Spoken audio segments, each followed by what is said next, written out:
Olá, irmãos, a paz do Senhor.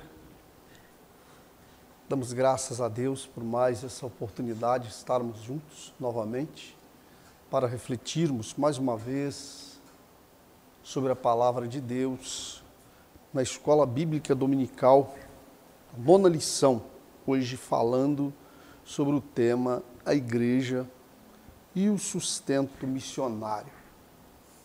Estamos falando aqui da Igreja Assembleia de Deus Baixo Guandu, Vale do Rio Doce, aproveitando essa oportunidade concedida pelo nosso eterno Deus para estarmos meditando nesta palavra, o seu alcance e a sua importância.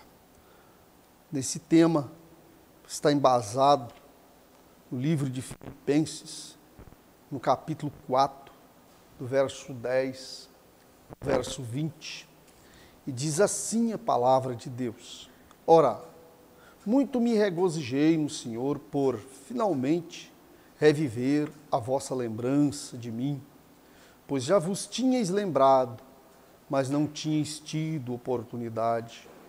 Não digo isto como por necessidade, porque já aprendi a contentar-me com o que tenho. Sei estar abatido e sei também ter abundância. Em nada a maneira e em todas as coisas. Estou instruído tanto a ter fartura como a ter fome, tanto a ter abundância como a padecer a necessidade. Posso todas as coisas naquele que me fortalece. Todavia, fizeste bem em tomar parte da minha aflição. E bem sabeis também vós, ó Filipenses, que, no princípio do Evangelho, quando parti da Macedônia, nenhuma igreja comunicou comigo com respeito a dar e a receber, senão vós somente. Porque também, uma e outra vez, me mandaste o necessário a Tessalônica. Não que procure dádivas, mas procuro fruto que aumente a vossa conta. Mas bastante tenho recebido e tenho abundância. Cheio estou, depois que recebi de Epafrodito o que da vossa parte me foi enviado, como cheiro de suavidade, sacrifício agradável e aprazível a Deus. O meu Deus, segundo as suas riquezas, suprirá toda a vossa necessidade em glória, por Cristo Jesus. Ora, o nosso Deus e Pai, seja dada a glória para todo sempre. Amém. A introdução diz o seguinte: o objetivo desta lição é estudar de maneira bem específica a respeito do sustento financeiro da obra missionária no cenário atual. Iniciaremos nosso estudo a partir da porção bíblica de Filipenses 4, 10, 20. Em seguida, destacaremos alguns princípios básicos à luz de Filipenses. Finalmente, faremos uma comparação entre o entendimento de igreja de Corinto e igreja de Filipos a respeito da consciência do sustento missionário, enfatizando a importância de reconhecer o sustento financeiro da obra missionária como dever dos membros da igreja local. Que tenhamos o perfeito entendimento de investir financeiramente na obra missionária e a juntar tesouros na eternidade. Nesse tópico, o primeiro tópico, a igreja de Filipos, sustento missionário, nós vamos aqui, Paulo e a igreja de Filipos, privilégio de participar do sustento missionário, esfera de sustento missionário. No segundo tópico, nós temos os princípios básicos, o custo do sustento missionário, princípio básico do sustento missionário, um apoio fiel e permanente. E, por último, aprendendo a investir na obra missionária, igreja de Filipos versus igreja de Corinto, tendo consciência do nosso dever, pessoas financiando a obra divina. Pois bem, em princípio, vale destacar, conforme nós abstraímos da palavra de Deus, a expressão paulina, no que tange o seu ministério naquelas regiões. Paulo, ele nesse texto bíblico, ele começa agradecendo aos crentes de Filipos a assistência recebida da parte deles com respeito à missão que Paulo desempenhava na terra. E assim ele agradece esses irmãos e destaca o quão foi importante para eles, para ele ter sido amparado por eles no que tange as suas necessidades ministeriais. Inclusive, aqui, ele começa destacando um fato importante, o que a vida lhe ensinou e os altos e baixos que ele passou,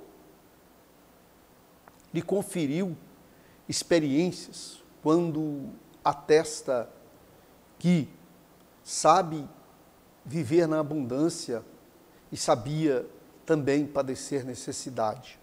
Paulo foi um homem, nós conhecemos, criado aos pés de Gamaliel, e um dia ele foi abastado, tinha fartura quando estava no Sinédrio. Mas depois da sua experiência na estrada de Damasco, ele passa a ser um servo de Yeshua, escolhido para levar a palavra de Deus perante os gentios. A sua vida não foi mais a mesma. Contudo, o fato de um dia ter convivido com abundância e tendo experimentado a escassez, isso não foi bastante, não foi pedras para impedi-lo, e nem vento para emperrar a sua embarcação no que tange a sua responsabilidade que ele tinha diante de Deus para ministrar a sua palavra. No segundo ponto, no segundo subtópico, nós vamos verificar quando Paulo, citando os irmãos de Filipos, os membros de Filipos, vem um estado de consciência para a igreja local, no que tange a nossa oportunidade de colaborarmos com o sustento missionário. E verificamos, a partir de então, que isto não é uma obrigação, mas é um privilégio, pois, à luz de tudo que vemos na palavra de Deus, é que aquele que investe na área missionária, ele está fazendo um depósito em um banco celestial. Primeiro, nós temos aprendido na palavra do Senhor, somos orientados, aliás, o próprio Jesus um dia orientou que o bom mesmo não é juntar tesouro na terra, porque se você ajunta tesouro na terra, esse tesouro ele pode ser alcançado pela traça, pelos ladrões e outros ataques, outras situações adversas. Por outro lado, se ajuntarmos tesouros nos céus, esse tesouro nas mãos de Deus não pode ser alcançado pela ferrugem, pela traça ou pelos ladrões. E investir na obra missionária conclui-se tratar-se de um privilégio muito especial. Aqui ocorre uma relação espiritual de muita confiança em que o corpo de Cristo sustenta e apoia obreiros transculturais. Claro, aqui destacamos a expressão transculturais sem deixar de destacar que a missão ela pode também estar dentro do Estado. Não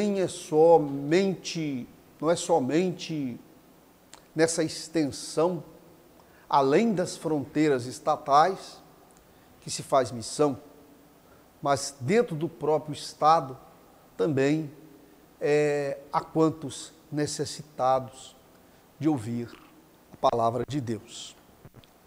As esferas de sustento missionário. O trabalho missionário envolve muitas esferas que precisam ser financiadas economicamente. Primeiro, é necessário destacar que é toda uma complexidade, né?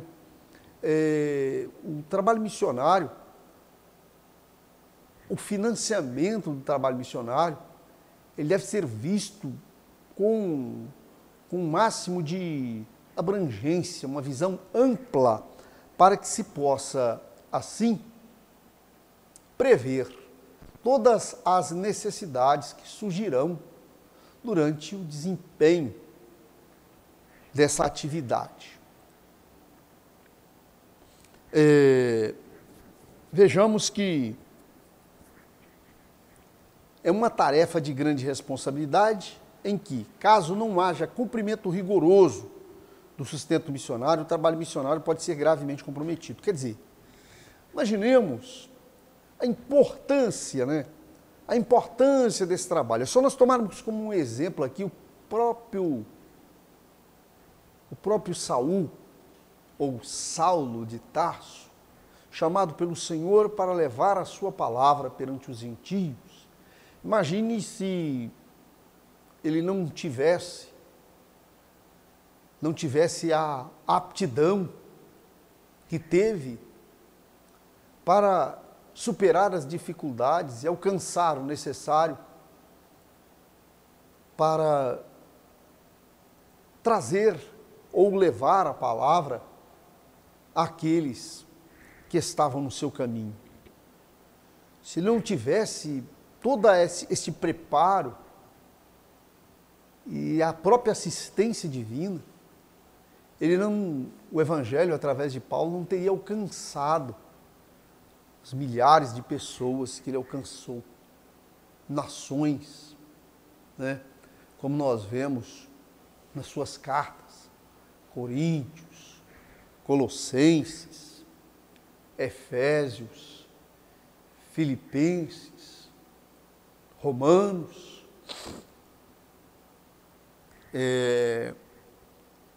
Tudo isso é uma prova de que o que Deus projetou através dele não ficou de forma alguma prejudicada. Embora, como nós vamos ver, algumas igrejas não aproveitaram a oportunidade para investir no reino celestial, abençoando esse servo de Deus. No segundo tópico, nós vamos ver o seguinte: princípios básicos acerca do sustento missionário pela igreja. Antes de se lançar em qualquer projeto missionário, a igreja local deve fazer os cálculos dos custos conforme mencionado por Jesus no Evangelho de Lucas, por exemplo. É necessário estudar o padrão de vida do país para onde o missionário será enviado e é prudente que previamente seja estabelecido um contrato entre igreja e missionário, estabelecendo todos os acordos, né, com o missionário e sua família. Quer dizer, é necessário fazer um amplo estudo sobre uma perspectiva das necessidades e dos desafios que deverão ser enfrentados por esse servo de Deus, a fim de que tudo venha a se transcorrer dentro da normalidade, né? Esse é um dos primeiros princípios básicos, aquele que se deve estudar o que ele vai fazer, toda a situação dentro daquela área, né, o desempenho dessa atividade, para que tudo possa transcorrer dentro da normalidade. Por exemplo, quando nós pensamos que estamos encaminhando um missionário para o campo, nós temos que pensar o seguinte: se nós pensarmos na sua moradia somente, adiantaria ele ter uma casa para ele abrigar a sua família, se ele não tiver o sustento? Não. Eu tenho que ter a casa, mas tenho que planejar o sustento para ele. Assim, nós arranjamos a casa, providenciamos o sustento, mas eu paro e te pergunto, e o transporte para que ele possa semear a palavra? Então temos que pensar no transporte, temos que pensar na assistência à sua família, na questão da saúde, enfim, deve ser considerado todos esses pontos para que nada venha dar errado, né? Com base no texto bíblico que nós acabamos de ler, de Filipenses 4, 10, 20, nós vemos alguns princípios, né? Suporte financeiro,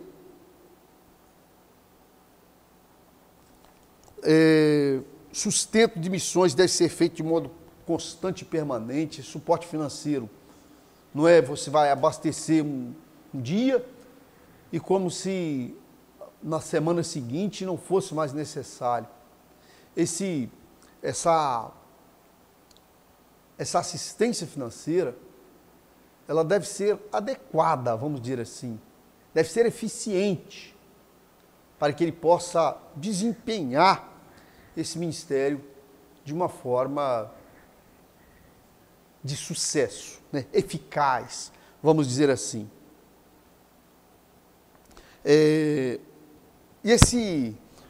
O apóstolo Paulo elogia os filipenses pelo apoio fiel e permanente do seu ministério. Nesse sentido, as necessidades do missionário não podem ser ignoradas por causa da falta de um planejamento bem feito. O fato é que o missionário depende da fidelidade dos fiéis. Aliás, esse termo fidelidade deve-se levar em conta que esta atitude ela não está visando o homem, mas agradar a Deus.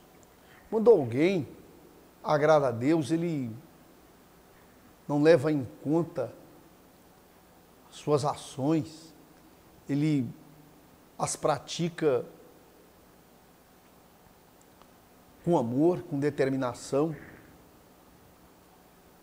sem medida e até mesmo sem pensar em receber algo em troca, mas o faz como um verdadeiro desdobramento da sua fé, que por sinal, nesse caso específico, ele vai ser revertido em prol da obra de Deus, tanto no sentido da divulgação do Evangelho, como do conhecimento de Cristo, na oportunidade que as pessoas terão, a partir de então, para interagir com o próprio Deus, né?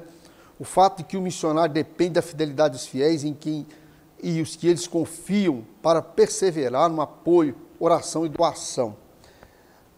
Muito que nós temos aprendido essas formas de fazer missão.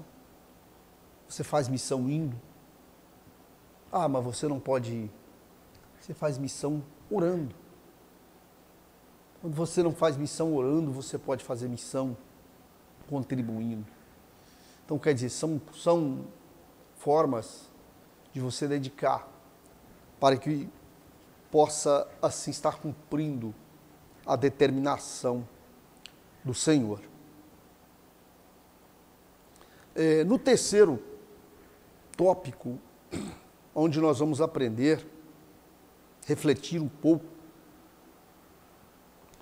sobre fazer um contraste da igreja de Corintos e a igreja de Filipos. A igreja de Corintos, à luz da Bíblia, nós vemos que era uma igreja em que eles tinham experiências espirituais. Era uma igreja que parecia que tinha os dons, que mais dons espirituais. Estava na igreja de Corintos. Sabedoria, né? Parece que estava ali. Entretanto, quando contrastado com a ação dos irmãos de Filipos, vemos que lhes faltava discernimento no que tange a obra do Senhor, pois a igreja de Corintos deixou passar o privilégio de servir a obra de Deus através da contribuição missionária. E o seu missionário, Paulo, mesmo Paulo, não foi alcançado por essa benesse por parte dos irmãos de Corintos.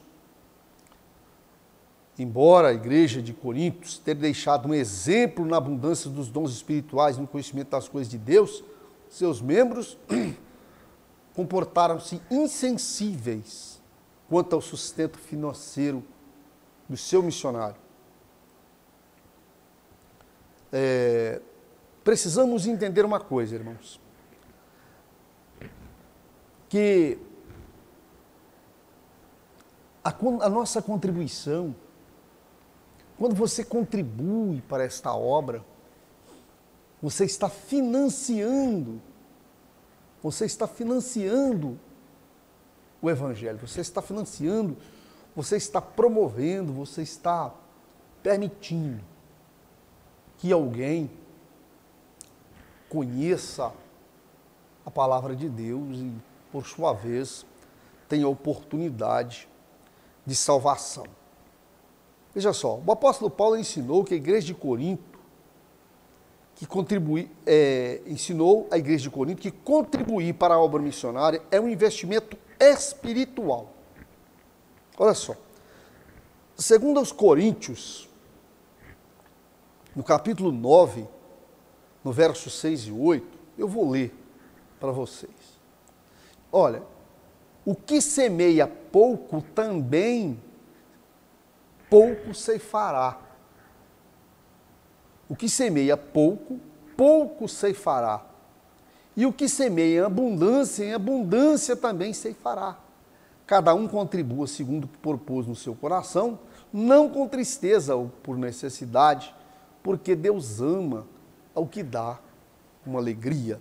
Então, olha só, segundo aos Coríntios, então, quer dizer, Paulo está dizendo para eles que eles perderam uma oportunidade de serem abençoados, uma vez que, quando você contribui nesse sentido com a obra missionária, você está semeando no banco celestial. Isso virá, sem dúvida alguma, de retorno para você, de forma dobrada, multiplicada. Quer dizer, aquilo que você entregou vai vir 3 vezes mais a seu favor. É o que nós entendemos.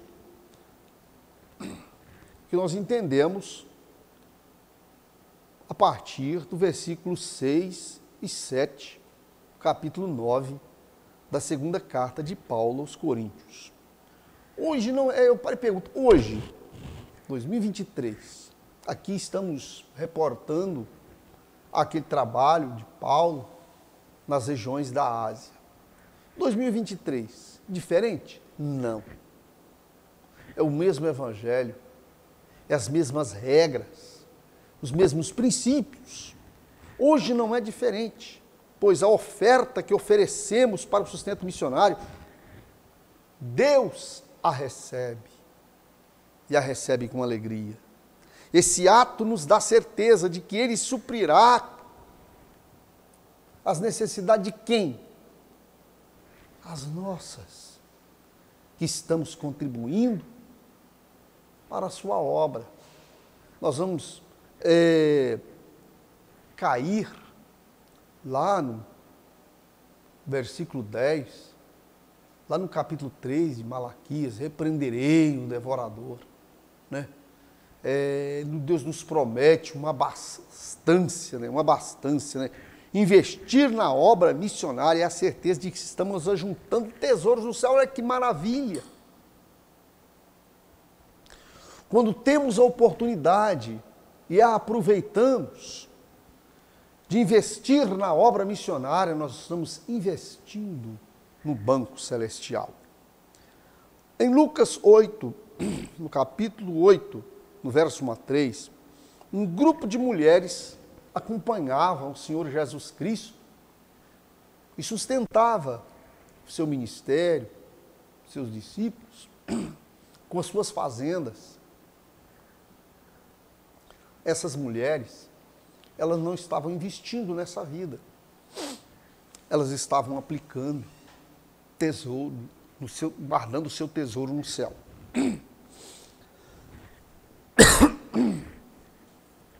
Portanto, atentemos para as palavras, né, de um missionário, Hudson Taylor, né, missionário inglês na China. A obra de Deus, feita segundo a vontade de Deus, jamais terá falta dos recursos de Deus. Quer dizer, quando nós doamos para a obra de Deus, nós estamos abrindo uma poupança no céu. E esse negócio é interessante. Eu quero ler aqui a conclusão para vocês. Nossos dízimos e ofertas são uma maneira de reconhecermos a soberania de Deus em nossa vida. E a vontade divina é a salvação dos perdidos na terra. Para que essa meta seja alcançada, Deus conta com cada um dos seus filhos, com todos os seus dons e talentos. Deus conta com você para entrar no seleto grupo de mantenedores da obra missionária. O Senhor nosso Deus conta conosco para fazermos chegar Bíblias, literaturas e missionários aos povos que ainda não foram alcançados com a mensagem de vida eterna. Que você possa refletir e, se tiverdes a oportunidade, não postergá-la, mas aproveitando dela, faça o melhor para a obra de Deus. Você estará investindo também em você mesmo. Queremos agradecer a presença, sua presença, né, a presença de todos que estão conosco até o presente momento. E, ao mesmo tempo, queremos estar convidando para as nossas reuniões nas quintas-feiras, a partir das 19 horas, e aos domingos, a partir das 19 horas. Os domingos pela manhã estamos aqui estudando a Palavra de Deus e assim queremos orar por vocês. Senhor nosso Deus, nosso Pai, abençoa, Senhor, esse internauta e essas pessoas que nos acompanharam até agora. Que elas possam ricamente ser alcançadas pela Tua Palavra. Assim oramos e te agradecemos no nome de Jesus. Que Deus vos abençoe e fiquem todos na paz do Senhor.